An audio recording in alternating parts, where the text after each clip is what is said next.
Hey guys, Jeremy here at my way MFG. Got the door on for the final fitment. It's fitting great, not hitting anywhere. Bodywork's all done as far as I'm going to take it anyway. So I'm going to pull this back off here now that we know. Start masking everything off, getting these pieces prepped for the final time, and start shooting a little paint today.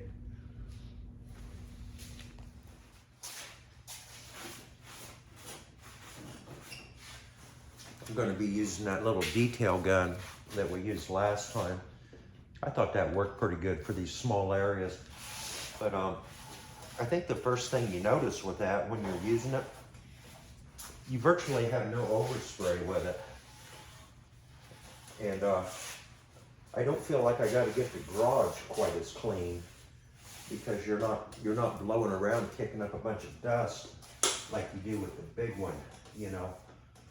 And that's good.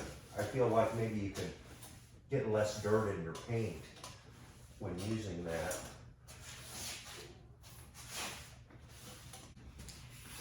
Door jambs don't have to be perfect, but they got to be pretty good. What I'll do, I'll start on the bottom of the door where it's not so important. I'll start spraying there and setting my gun until I get it spraying the way I like it.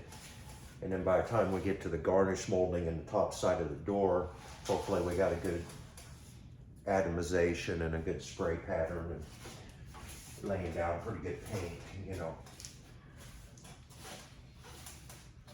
I think that's pretty good.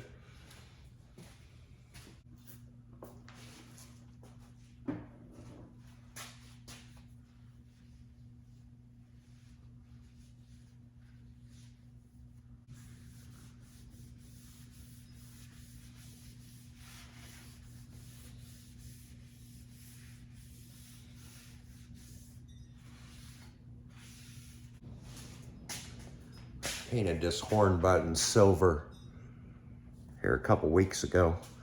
I kept looking at it, deciding what I wanted to do with it. I think I'd like it better pearl white, just like the steering wheel. Then we just have the silver on the grips. So I'm gonna paint this.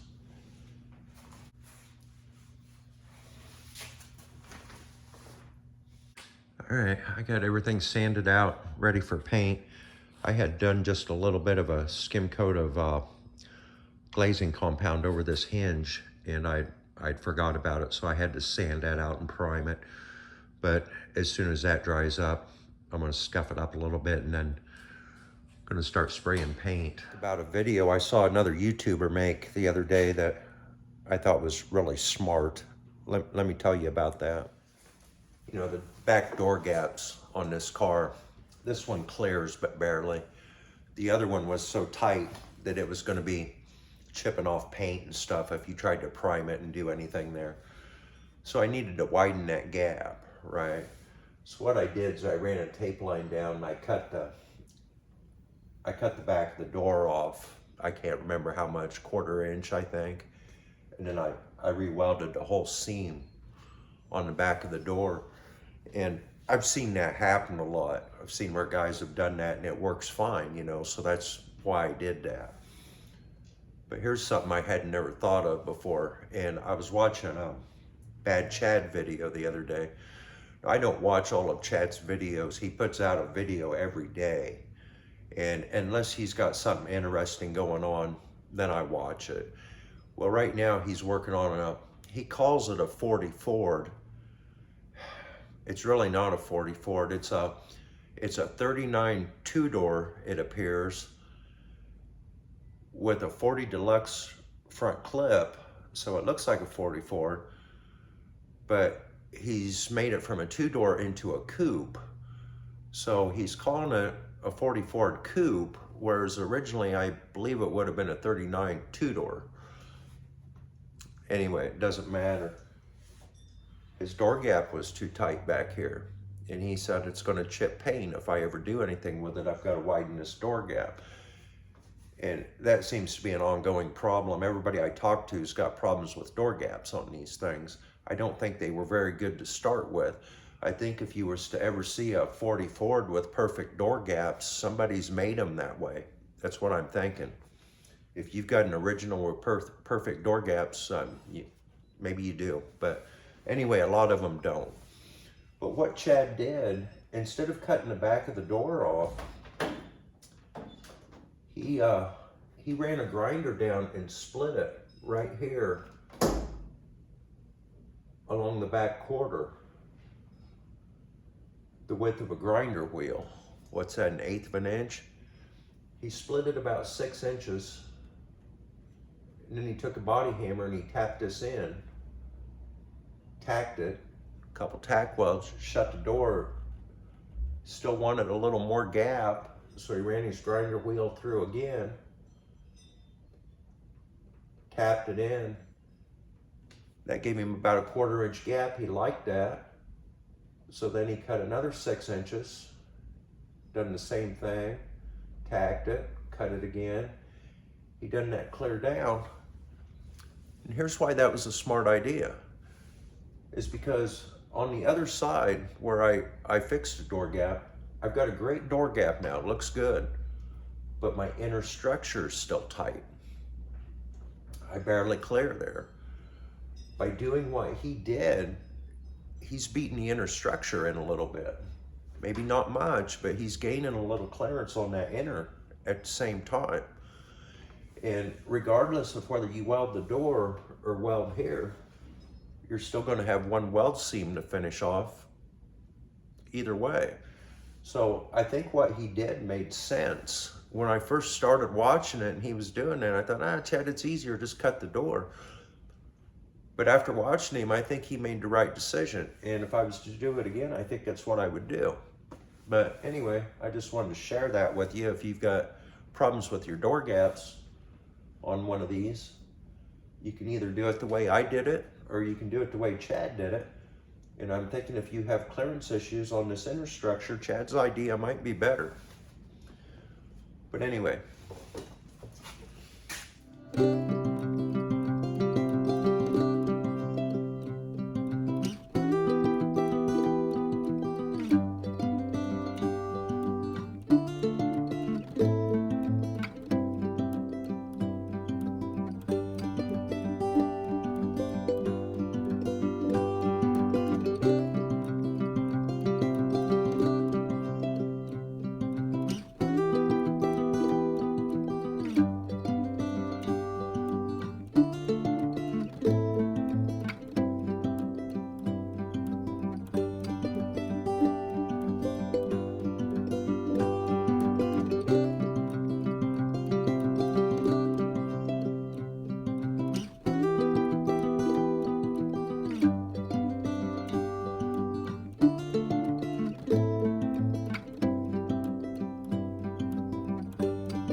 All laying down pretty good. I do feel like I get a little more orange peel with this gun than I do with the other one. I think just because I'm still playing with the settings on it, you know. But we need to get one more coat of base on this and should be good. There's the horn button. One more coat of base and we'll go for the mid coat of pearls. This is just Duplicolor lacquer paint. There's virtually no fumes to it.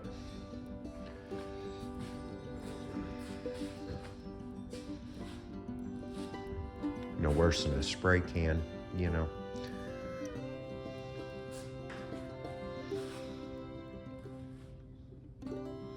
We got better clearance on the door now. I don't think we're gonna have quite the issues with paint getting chipped off this time. I am gonna go ahead and get these rubber door bumpers ordered that go here and here. And that'll help also. Anyway, one more coat of this.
Just got a small amount of base coat left in the gun. I was just seeing if I had any thin spots.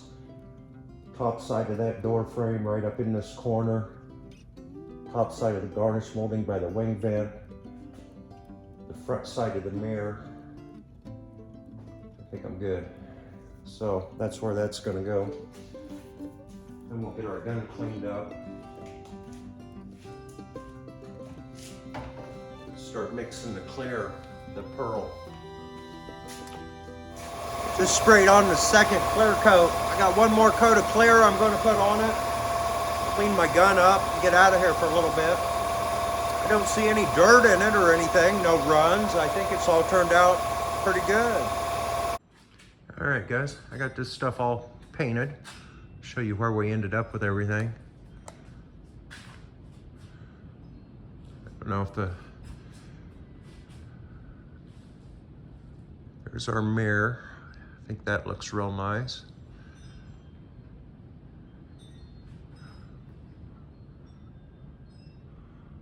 Garnish molding. I can't think of a way to get the light right here. But anyway, it looks good. Our door jamb. There's our striker plate side.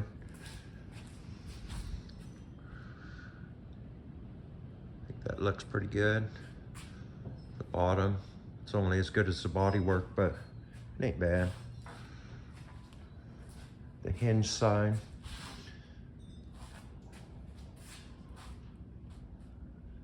You know, as bad as that looked, that really isn't that terrible. And the top side, it turned out really nice.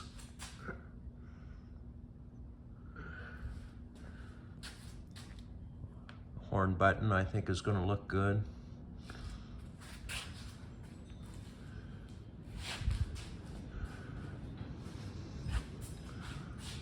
All right, so there's that stuff.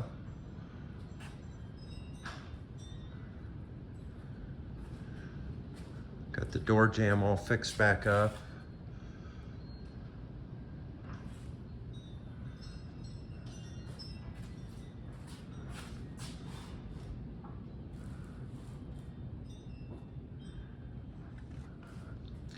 What's going to happen here with this, I've got the close to original color paint that I'm going to be putting on the top side of this door. When I do, I'm going to mask this back off and get the very edge of this lip painted the same color as the outside. so that white don't show through. Same goes for here. I'll put a tape line around here somewhere and then just get that painted so that when the door's shut, you don't see the white through. I'm not sure where to break the tape line on the hinges yet. A smart thing might be just paint the whole hinge green and green blue, you know, the car color. Or I could put a tape line down here, I guess, and I'm not sure how I'm gonna address that yet. I suppose the smart thing to do would be paint the whole hinge, I guess. I don't want what's going on over here where you see the white coming through, you know. And I'm probably gonna go back and do this one as well. But you know, in an effort to get the other door caught up to what this door was, I've went further. Now I need to get this door caught up to that door. And that'll happen. I don't know if it'll happen until next winter, but I'm kind of thinking what's gonna happen. Over the course of the summer, I'm gonna get the run channels and glass and everything for the windows. And then next November, as soon as I pull the car in here, I'll pull the driver's side door off, do the outer skin on it, fix the door jamb up, get the windows in both sides, and the door seals on. At that point, I could roll the windows up and keep the interior clean. So I think then I would go ahead and get the headliner. I'd like to get the headliner in. And then we'll just pick a project after that. But get the driver's side door caught up, both windows in, everything sealed up, and get the headliner in. And then probably just go around and start doing exterior body work wherever it needs it. And then wherever we do, we dust a little bit of the original color back over our body work. And by the time we pull the car out of the garage next spring, a lot of that ought to be done. Maybe not all of it, but a lot of it, you know. It's my plan anyway. Guys, this has been the nicest day of the year so far. I don't know what it is out here. 80 degrees, probably. Sun shining. It's beautiful. I've been out here working in the garden and the yard and stuff all day long. And God, it feels good to be mowing again and stuff after that long winter, you know. Started kind of raking all this up. It was full of sticks. Got a fire going there. This is where we left off on this last year. Got quite a bit done, you know. It was just too much to do. Just couldn't quite get it all. I think this year we might. And here in about another week, this is going to start happening again. I inherited this cart from family. My great-grandfather built this. I don't know. I think the axle's out of an old Ford. It's like a torsion tube rear end of some kind. Not a banjo rear end, though. I don't know what I'm going to do with it. I didn't need it, but nobody else would take it. I'm thinking we're just going to put it out front and plant flowers in it or something. But anyway, when I inherited this, it was full of sticks. So I pulled it around here so I could burn them. And I used this thing. Battery's dead. Won't charge up. No surprise. I got red and jump pack. But she's supposed to be bringing me a battery home, so we'll get that taken care of. I don't have very good luck with lawnmower batteries, it doesn't seem like. That one was maybe 2 years old. I don't know, something like that. Birds have been getting up in here and picking the insulation out of my walls. I'm not liking that very good. I think as soon as I get started here, I'm gonna get the soffits closed up and start putting the siding on. A few more blocks to put on down here, and it'd be nice to walk out and see this done. Even if the interior's not done, it'd be nice to walk out here and not have like a construction project going on in the backyard anymore. I've been building this for 2 years, you know. It'd be nice just to walk out here and see a completed building, I'm thinking. Plus the birds wouldn't be getting in my soffits anymore. So I think that's where we're gonna start with that this year. It won't take long to put that siding on, week or two, and that'll be closed in, I'm thinking. Anyway, Carol's on home. Carol's on her way home. Gonna bring some burgers. Gonna cook on the grill. Burgers on the grill. That sounds good, right? But here's the good part. Tomorrow we're gonna be smoking rib tips and chicken legs. I really like that. Anyway, back on Eliza here in a bit, guys. I had to improvise.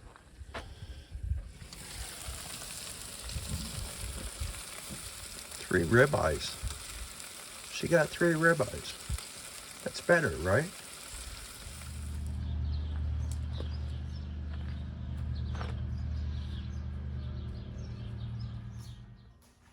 All right, guys, I finally stopped eating.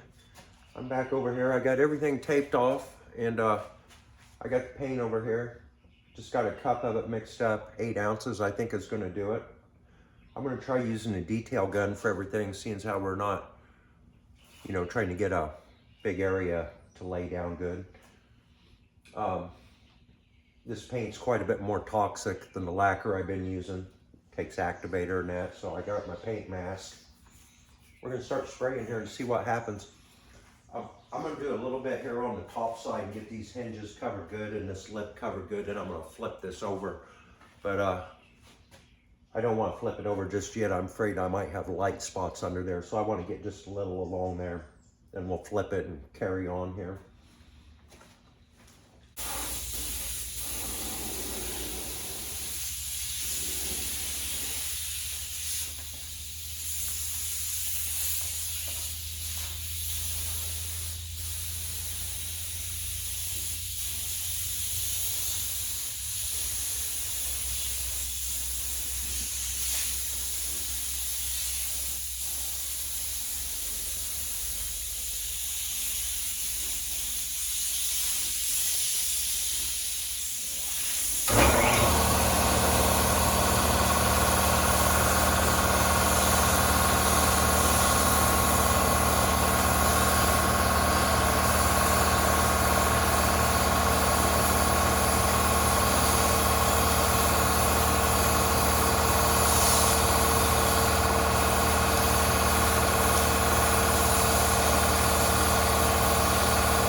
I got the base coat down. Still got to put the clear coat on.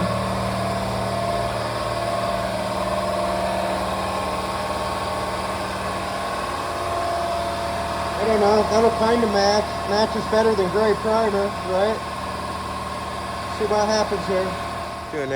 Doing that, trying to make that fake patina paint job stuff. Kind of hard to do. You're painting along and everything's looking nice and bright and good, and you want to just keep painting, but you better not. So anyway, that's where I stopped at. Just barely dusted enough on there to cover the primer.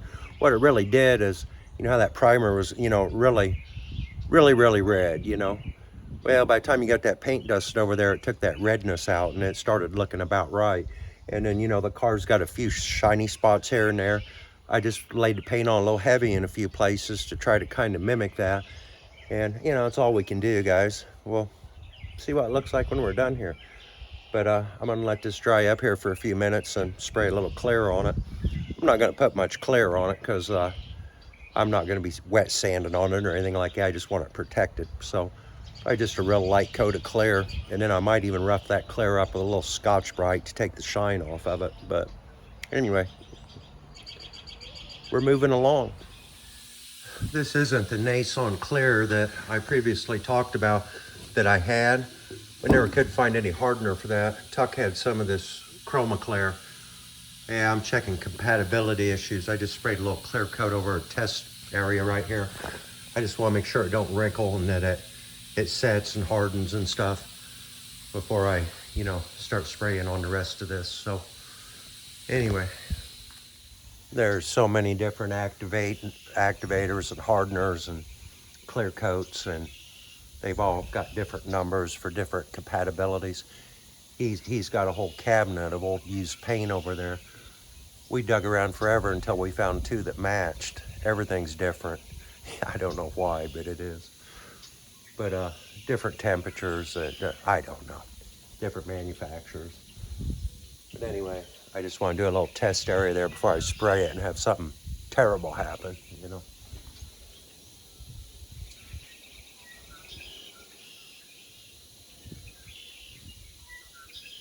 Really anxious to get it unmasked. Hey, I placed an order for Eliza last night. I got the rubber door bumpers coming. I get them on. Maybe it won't scratch my door jambs up quite so bad. But ordered a set of hubcaps. I know everybody's been wanting me to put hubcaps on. Well, 40 Ford hubcaps don't fit because they're not 40 Ford wheels, right? They're F-150 wheels. You can get like those dog dish center caps. Those wouldn't look right on there though. But anyway, I got 4 full cover. They're kind of like baby moons, but they come to a cone, and they're full wheel covers. They're modeled after 57 Plymouth hubcaps, and they got a cool hot rod look about them. They cone out, you know. They look good in the picture, but I don't know how they look on the car. I'm hoping good, but we'll find out here soon. It's going to be different, you know. I know that. I'm going to check my clear coat in here.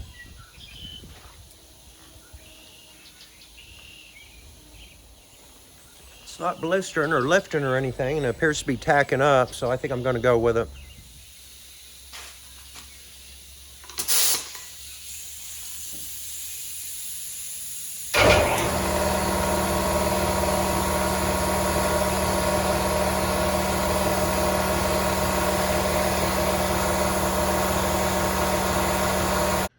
And guys, that's what we ended up with. I'm going to let that cure out, scuff it up with some Scotch-Brite, and see what it looks like. If I don't like it, I'll put another coat of clear on it. But you know, there's the side of the car and there's the door, so any way you look at it, that's going to match better than gray primer, I'm thinking. It isn't too bad. We'll get the full effect after we get the door back on there, you know. But anyway, that's where I'm at with it right now. This back portion of that fender's really rusty. It's got holes in it. I'm gonna have to cut a section out of there. But it was so rusty, I thought, you know, I think I'm just gonna blow a little paint over it. So I'm gonna sand some of that back off after it dries. That don't have any clear coat or nothing on it. Just a little paint. I don't know if that was the right thing to do or not, but that real rusty area just kind of bothered me, you know. I think that might look a little better until we get back to it. I get that scuffed up a little bit. But anyway, yeah, that's where I'm at with it right now, guys. My first fake patina job ever. But the clear coat would have laid down a whole lot better if I'd have brought the big gun over, and that's what I should have done. It would have went on a lot smoother. But you know, I was going to be Scotch-Brighting it and scuffing it up anyway.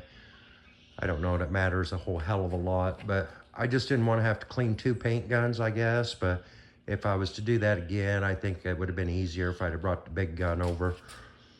But anyway, out of here for right now, guys. Seems like a good place to end the video. Got our door painted. The next video on Eliza, we'll be reassembling these parts and really start to get a good visual of things, you know. And maybe our hubcaps will be here by then. That would be cool, right? Anyway, this is April 15th as I'm standing here now.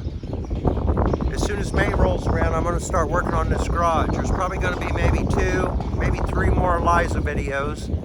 And then just getting some stuff buttoned up, you know, a little maintenance work, getting everything reassembled. Then we're going to move on to this. And I know some of you guys, or most of you probably, are here for the car content, and you're just bored to shit with me working on this garage all summer long. But we're going to be driving the car and doing road trips. Those are fun, right? Anything could happen on those. Luckily, it never has. Pretty good old car. But anyway, when I start working on the garage, I've got another project in mind. You guys are going to think I'm crazy, but that's okay with me. A lot of people think I'm crazy. Even I'm not so sure. But you see this cart? sitting here behind me. I inherited this thing. My great-grandfather built this. He used to pull it behind his tractor. He never had a truck. He'd burn wood, fill it with wood, go to the timber, cut wood, take his grandkids for rides in it. Anyway, it's been around for years. I don't know when he built it, but it's been a hell of a long time ago. He died when I was 10. But anyway, I ended up with it, right? We was going to set it out front and just use it for like a flower planter, but it's kind of utilitarian looking. It doesn't really look decorative too much. So I pulled it around back here over the weekend. I was going to pressure wash it, just see if I could get the green paint off of it and get it down to bare wood. I thought maybe it'll look rustic, you know. I kept looking at it and I kept looking at it and I thought, I know what I'm gonna do. I'm gonna build a front end on it and turn it into a Model T. This is gonna look exactly like a Model T truck when I'm done. It'll be full size, 100-inch wheelbase, 5'8" between the wheels. Already got that. That's what it's supposed to be. I can get the exact wheelbase, kind of get my dimensions from looking at pictures. And here over the course of the next month or so, this car is going to transform into a Model T pickup. And I'm going to try to do it in such a way that you're really going to have to look at it to tell it's not. I'm going to try to fool everybody except the Model T guys. So that's my plan. And I'm going to mix it in with the garage content like every other video or so. You know, maybe keep you guys more interested. It's going to keep me more interested. It's going to be interesting. But anyway, that's my plan. I'm going to end this one here, and we'll catch you on the next one. Thanks everybody for hanging around. Later.